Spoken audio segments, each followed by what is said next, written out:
ಇನ್ನು ಧರ್ಮಸ್ಥಳ ಬಗ್ಗೆ ಅಪಪ್ರಚಾರ ಮಾಡಲು ಷಡ್ಯಂತ್ರ ಮಾಡಿದ್ದಾರೆ.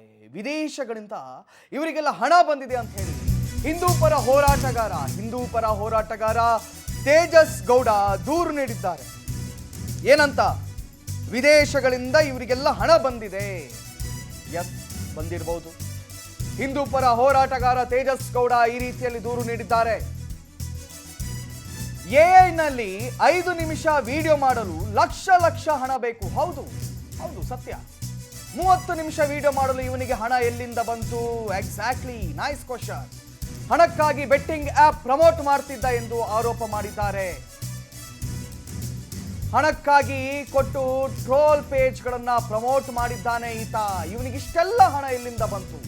ಅಷ್ಟು ದೊಡ್ಡ ಪ್ರಮಾಣದಲ್ಲಿ ಇವನಿಗೆ ಹಣ ಎಲ್ಲಿಂದ ಬಂತು ಅಂತ ಹೇಳಿ ಅವರೆಲ್ಲರೂ ಕೂಡ ಕ್ವಶನ್ ಮಾಡ್ತಾ ಇದ್ದಾರೆ. ಇದೀಗ ತೇಜಸ್ ಗೌಡ ದೂರು ನೀಡಿದ್ದಾರೆ. ಇನ್ನು ಧರ್ಮಸ್ಥಳ ಷಡ್ಯಂತ್ರ ಮಾಡಿರುವಂತಹ ಬುರುಡೆ ಗ್ಯಾಂಗ್ನ ಬಗ್ಗೆ SIT ತನಿಖೆ ನಡೆಸ್ತಾ ಇದೆ. ಇತ್ತ ಈಡಿಗೆ ಹಿಂದೂ ಪರ ಹೋರಾಟಗಾರ ತೇಜಸ್ ಗೌಡ ದೂರು ನೀಡಿದ್ದಾರೆ. ಹಾಗಾದ್ರೆ ಯಾರ ವಿರುದ್ಧ ದೂರು ನೀಡಲಾಗಿದೆ, ಏನೆಲ್ಲ ದಾಖಲೆಗಳನ್ನು ನೀಡಲಾಗಿದೆ ಎಂಬುದರ ಕುರಿತು ನಮ್ಮ ಪ್ರತಿನಿಧಿ ವೆಂಕಟೇಶ್ ನಡೆಸಿರುವಂತಹ ಚಿಟ್ಚಾಟ್ ಇಲ್ಲಿದೆ, ನೋಡ್ಕೊಂಡು ಬನ್ನಿ. ನೂರಾರು ಶವಗಳನ್ನು ಹೂತಿಡಲಾಗಿದೆ ಅಂತ ಹೇಳಿ ಆರೋಪಿಸಿ ಒಂದು ಚಿನ್ನಯ್ಯ ಅನ್ನೋಂಥವ್ರು ದೂರು ಕೊಟ್ಟಿದ್ರು. ಆ ದೂರಿನ ಪ್ರಕರಣ ಸಂಬಂಧಪಟ್ಟಂತೆ SIT ಅಧಿಕಾರಿಗಳು ಈಗ ತನಿಖೆಯನ್ನ ನಡೆಸ್ತಾ ಇದ್ದಾರೆ. ಇದರ ಬೆನ್ನಲ್ಲೇ ಈಗ ಹಿಂದೂ ಪರ ಹೋರಾಟಗಾರ ತೇಜಸ್ ಗೌಡ ಅವರು ಕೂಡ ಇಡಿಗೆ ದೂರನ್ನ ಕೊಟ್ಟಿದ್ದಾರೆ. ಹಾಗಾದ್ರೆ ದೂರು ಕೊಟ್ಟಿದ್ದು ಯಾಕೆ ಅನ್ನೋದ್ರ ಬಗ್ಗೆ ಸ್ವತಃ ಅವರನ್ನು ಕೇಳಿ ತಿಳ್ಕೊಂಡು. ಸರ್ ನಮಸ್ತೆ. ಈಗ ಈ ಪ್ರಕರಣ ಸಂಬಂಧಪಟ್ಟಂತೆ ಇಡಿಗೆ ದೂರು ಕೊಟ್ಟಿರುವ ಉದ್ದೇಶ ಏನು ಸರ್? ತಮಗೆಲ್ಲ ಗೊತ್ತಿರೋ ಹಾಗೆ ಕಳೆದ 1-2 ತಿಂಗಳಿಂದ ನಿರಂತರವಾಗಿ ನಮ್ಮ ಪುಣ್ಯಕ್ಷೇತ್ರ, ಧಾರ್ಮಿಕ ಕ್ಷೇತ್ರವಾದಂಥ ಧರ್ಮಸ್ಥಳದ ಬಗ್ಗೆ ನಿರಂತರವಾಗಿ ಅಪಪ್ರಚಾರ ಮಾಡ್ತಾನೆ ಇದ್ದಾರೆ.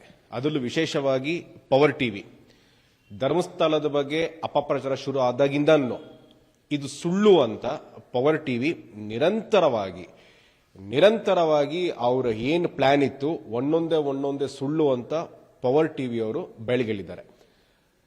ಅದಕ್ಕೆ ಪವರ್ ಟಿವಿಯ ಇಡೀ ತಂಡಕ್ಕೆ ನಾನು ಧನ್ಯವಾದ ಹೇಳಕ್ಕೆ ಇಷ್ಟಪಡ್ತೀನಿ. ತಾವು ಗಮನಿಸಿರೋ ಹಾಗೆ ಯಾರು ಜಿಹಾದಿ ಮನಸ್ಥಿತಿ ಇರುವಂತ ಮುಸಲ್ಮಾನ ಮೊಹಮ್ಮದ್ ಸಮೀರ್ ನನಗೆ ಎಡಿಟಿಂಗ್ ಮಾಡಕ್ಕೂ ಸಹ ನನ್ನ ಹತ್ರ ಹಣ ಇಲ್ಲ ಅಂತ ಹೇಳ್ಕೊಂಡಿರೋಂಥ ವ್ಯಕ್ತಿ, ಈ ವಿಡಿಯೋ ಮಾಡಕ್ಕಿಂತ ಮುಂಚೆ ಆತ ಬೆಟ್ಟಿಂಗ್ ಆಪ್ನ ಪ್ರಮೋಟ್ ಮಾಡ್ತಿದ್ದವನು, ಸ್ತ್ರೀ ವಶೀಕರಣ ಹೇಗೆ ಮಾಡಬೇಕು ಅಂತ ವಿಡಿಯೋ ಮಾಡ್ತಿದ್ದಂಥ ವ್ಯಕ್ತಿ ಇದ್ದಕ್ಕಿದ್ದಂಗೆನೆ AI ಅನ್ನೋ ಒಂದು ತಂತ್ರಗಳನ್ನ ಹಿಡ್ಕೊಂಡು 30 ನಿಮಿಷದ ವಿಡಿಯೋವನ್ನ ಚಿತ್ರೀಕರಣ ಮಾಡಿ ಯೂಟ್ಯೂಬ್ ಅಲ್ಲಿ ಅಪ್ಲೋಡ್ ಮಾಡ್ತಾನೆ. ಅದು ಹೇಗೆ ಅಂತಂದ್ರೆ ಮಾನಿಟೈಸೇಷನ್ ಆಫ್ ಮಾಡ್ಕೊಂಡಿದ್ದೀನಿ ಅಂತ ಹೇಳ್ತಾನೆ. ಎಡಿಟಿಂಗ್ಗೂ ದುಡ್ಡಿಲ್ದಿರೋ ಅಂತ ವ್ಯಕ್ತಿ ಮಾನಿಟೈಸೇಷನ್ ಆಫ್ ಮಾಡ್ಕೊಂಡು ವಿಡಿಯೋ ಎಡಿಟ್ ಮಾಡ್ತಾನೆ, ವಿಡಿಯೋ ಅಪ್ಲೋಡ್ ಮಾಡ್ತಾನೆ ಅಂತಂದ್ರೆ ನಮ್ಗೆಲ್ಲೋ ಅನುಮಾನ ಶುರು ಆಗುತ್ತೆ. ಈತ ಜಿಹಾದಿ ಮುಸಲ್ಮಾನ ಮೊಹಮ್ಮದ್ ಸಮೀರ್ ಹಿಂದೆ ಕೆಲವು ವ್ಯಕ್ತಿಗಳು ಇದ್ದಾರೆ. ಏನಕ್ಕೆ ಅಂತಂದ್ರೆ ಈತ ವಿಡಿಯೋ ಮಾಡಿ 30 ನಿಮಿಷದ ವಿಡಿಯೋ ಅಪ್ಲೋಡ್ ಮಾಡ್ತಾನೆ.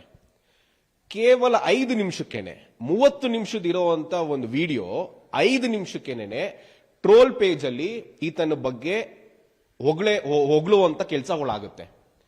ನಮಗೊಂದು ಮಾಹಿತಿ ಬರುತ್ತೆ ಏನು ಅಂತಂದ್ರೆ ಈತ ವಿಡಿಯೋ ಅಪ್ಲೋಡ್ ಮಾಡಕ್ಕಿಂತ ಮುಂಚೆನೆ 300 ಕಂಟೆಂಟ್ ಕ್ರಿಯೇಟರ್ಸ್ ಮತ್ತೆ 270ಕ್ಕೂ ಅಧಿಕ ಯೂಟ್ಯೂಬ್ ಪೇಜ್ನ ಯೂಟ್ಯೂಬರ್ಸ್ ಮತ್ತೆ ಟ್ರೋಲ್ ಪೇಜಸ್ ಅವ್ರಿಗೆ ಪೇಮೆಂಟ್ ಆಗಿದೆ ಅಂತ ನಮಗೆ ಸಾಮಾಜಿಕ ಜಾಲತಾಣ ಚರ್ಚೆ ಆಗ್ತಾ ಇರುತ್ತೆ.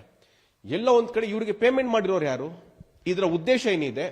ಹಾಗಾಗಿ ಈ ತನಿಖೆ ಏನಿದೆ ಅದನ್ನ ಹಣದ ವಹಿವಾಟು ಇನ್ವಾಲ್ವ್ ಆಗಿರೋದ್ರಿಂದ ನಾನು ಜಾರಿ ನಿರ್ದೇಶನಾಲಯಕ್ಕೆ ದೂರನ್ನು ದಾಖಲಿಸ್ತೀನಿ.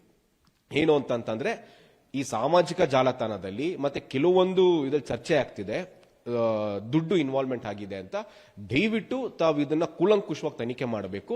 ಮತ್ತೆ ಇದ್ರ ಹಿಂದೆ ಯಾರು ವ್ಯಕ್ತಿಗಳಿದ್ದಾರೆ, ಅವರ ವಹಿವಾಟು ಏನಿದೆ, ಇದನ್ನೆಲ್ಲಾನು ಎಳೆಯಾಗಿ ತನಿಖೆ ಮಾಡಬೇಕು ಅಂತ.